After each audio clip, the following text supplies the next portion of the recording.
Gjatë të hënës nga ora 10, kandidatët që duan të vazhdojnë studimet në Universitetin Femi Agani në Gjakov ju nënshtruan provimit pranues për 11 programe studimore që ofron ky institucion i arsimit të lartë. Procesin e provimit pranues nga afër e përcjelli edhe rektori i universitetit, Drilan Bunjaku, i cili u interesua për mbarvajtjen e testimit dhe organizimin e procesit. Interesimi i kandidatëve këtë vit ishte i kënaqshëm të gjitha programet, e gjithashtu edhe për Fakultetin e Shkencave Aplikative.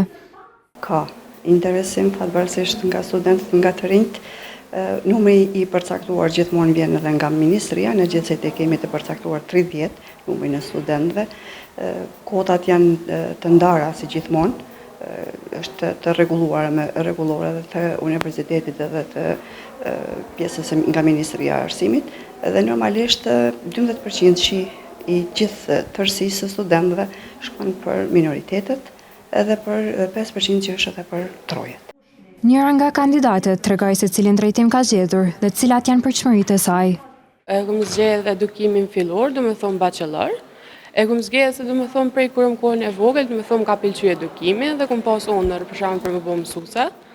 Edhe prandaj e morr këtë dhe besoj që kemë pas rezultate të mira.